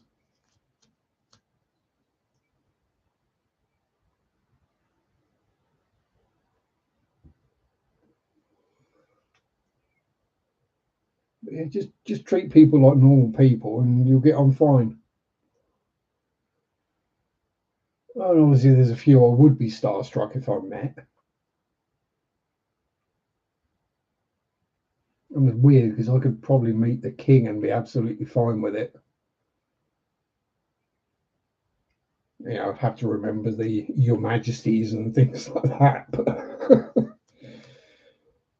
and if I met, say, Floor Jansen or Christina Hendricks, I'd probably go completely to pieces.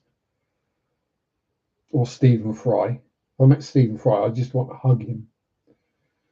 Ron Leon Haslam last year, Knock Hill. Yeah, Rocket Ron and Leon. Yeah, I met them. I think I met Ron down at Snetterton one year. Yeah, just especially like superbikists. They are just normal dudes. I mean, they're nuts, but they're normal dudes. Yeah, it's like you're excited to meet them. They're like, "All right, how you doing?" This is what you want. You want the famous, the celebrity, as it were, that you're meeting. You want them to put you at ease, as it were.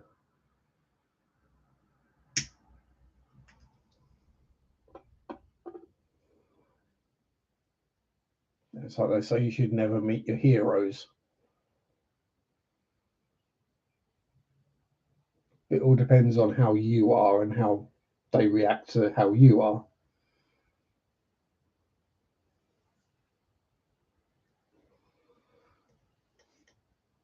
Yeah, as I say, I mean, Stephen Fry is from around here. He's got a place. He's not too far from here, 10, 15 mile away. Would I go past it and like take pictures? No. So I'm not that kind of person. But yeah, I would be literally lost for words if I met Stephen Fry, or as I say, Floor Jansen or Christina Hendricks.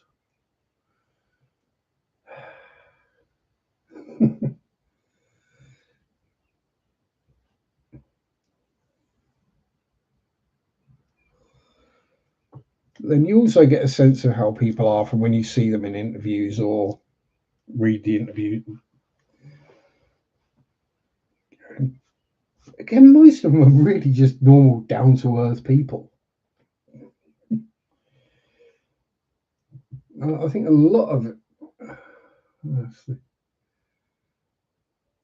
the ones that people tend to have problems with when they meet are the ones who are either internet famous and think they're someone huge and special, or just believe their own hype. The people who've been doing it for years, like the Haslams, they're just normal people. You don't have to act different.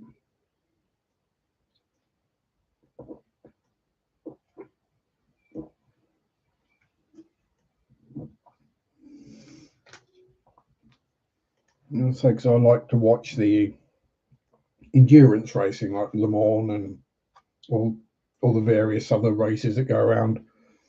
There's a lot more than people realise. Because the whole thing with that is, other than like the hypercar class, so like the LMP2s, they will have a silver driver who is an up and comer or whatever.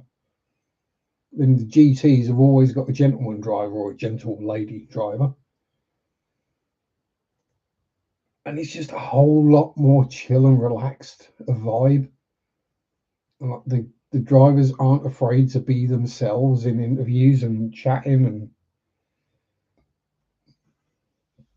the whole thing's just far more open. Obviously, you know, Toyota or Ferrari or Porsche aren't going to tell you how they set the car up and how it works.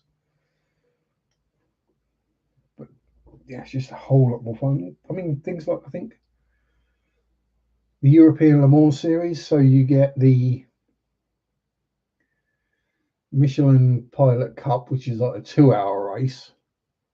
You get the Ligier Cup, which is an hour race, and then you get the 4 hour endurance race with the LMP2s and the LMP3s and the GT3s. And I think they're pretty much all free admission. Why would you pay hundreds to go watch Formula One? British Superbikes, Alton, yeah, possibly. Um, I live close enough to Snetterton that when the wind is in the right direction, I can hear the bikes or the cars going around the track from here. Let's just put it that way. Make you think.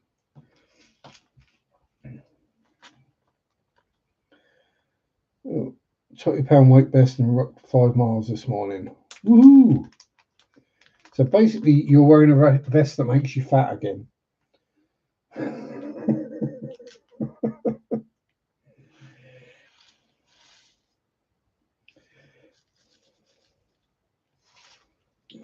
Of course, the option to that is you just stick some bottles full of water in a rucksack and do the same. But yeah, go you. So I don't know how much extra weight I'm going to be carrying on my bike, but it's probably similar, if not more, probably considerably more actually. Yeah, probably closer to 30, £40. And I'll be cycling 85 miles. Probably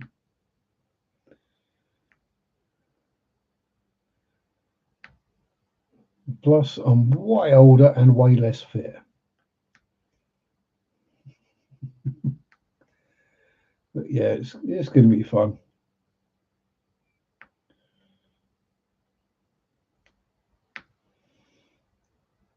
So yeah, like I said before, if I was to go to America, not likely given current situation, either with me or with state of the government. And if I would, go to one of the fishy conventions,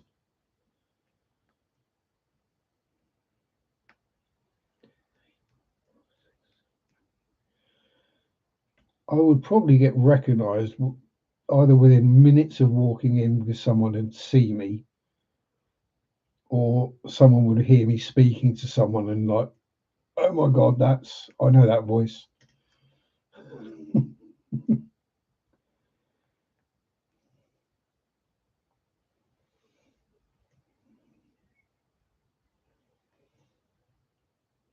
And it's like, that is like the good thing about the internet and the YouTube or social media. I have got friends all over the world.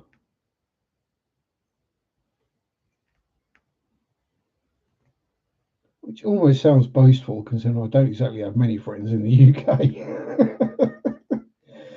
But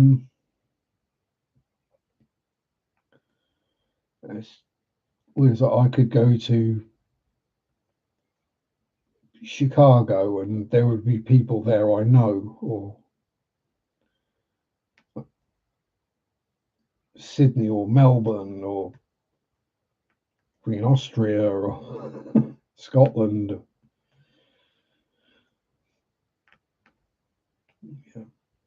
France, Norway. Yeah, if I go to Norway, I know I haven't got to bother about a hotel.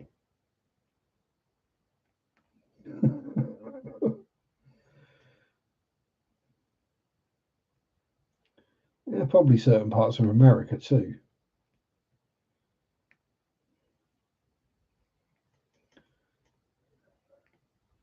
which would be really cool. But let's be honest. Oh, got the sun out now. Yeah, we had the rain last night and this morning. Um, Absolutely bucketed it down, but I'm glad about that because it dampened down all the pollen because that was starting to come up again. And I think the wind did get a bit breezy as well earlier. I think that's died down again.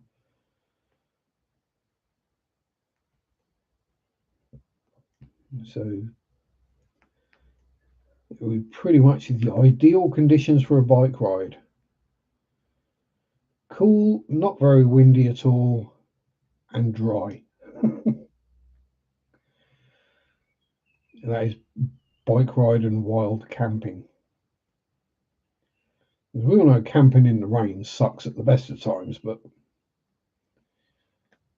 when you've literally got you and a tarpaulin and not a lot more, it's not the most waterproof of situations to be in. I mean, it is a waterproof tarp, but you know, you can't just sit under that all the evening and morning. You got to get out from underneath it to cook or smoke or pee or film or what have you. You got your sons out. Sammy's got his guns out.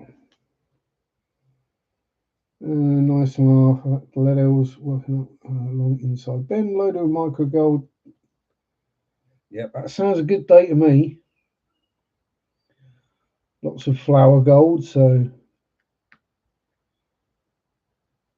might not be huge amounts of weight, but it all adds up.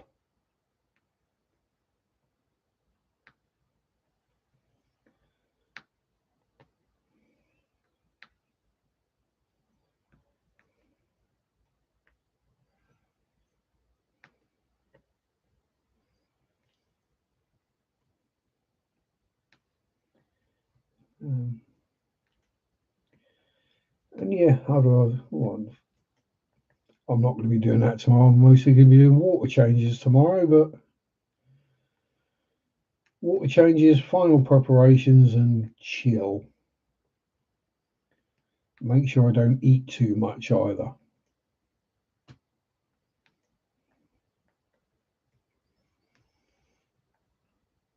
Because I don't want to be spending half my day on Tuesday looking out for places I can drop and curl one off. Yes.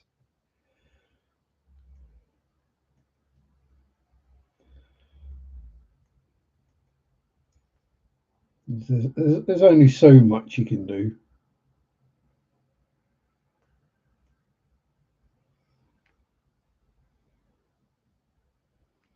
I mean, I have got dog poop bags. So, yes, I know how weird that sounds. Um, so I rock to the store to get gravy and tortillas. Our tortillas are all part of the British diet. We don't normally, well, we have Mexican restaurants, obviously, and they do tortillas. We generally just call them wraps. So, yeah, it's good camping food, actually. It's flat. You don't have to worry about squashing it too much. Yeah, it's something we have fairly on a semi-regular basis, I'd say.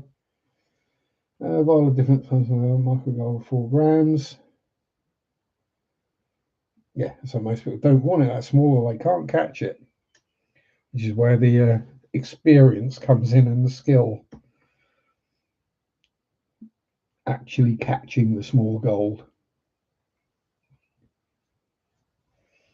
So again, you watch your channel with someone doing it, and they make it look really easy.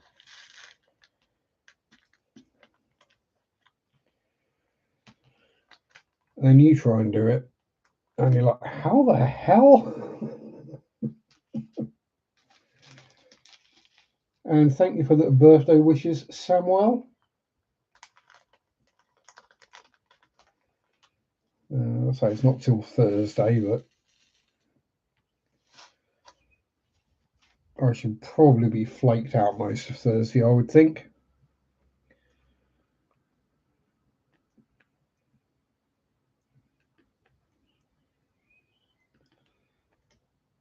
Just having naps and yeah, probably having naps and taking copious amounts of painkillers and saying ow a lot. I suppose I could do a stream.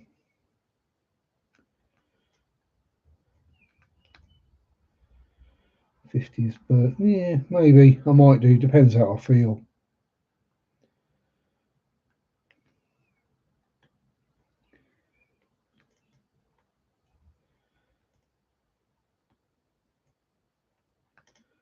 Although, mind you, I'm probably not going to have a huge amount more of this diamond painting done by then.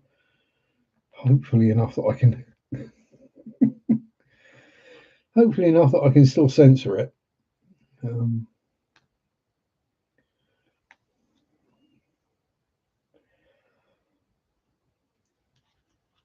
Although luckily, when you've just got one row done, it doesn't actually show up what that one row.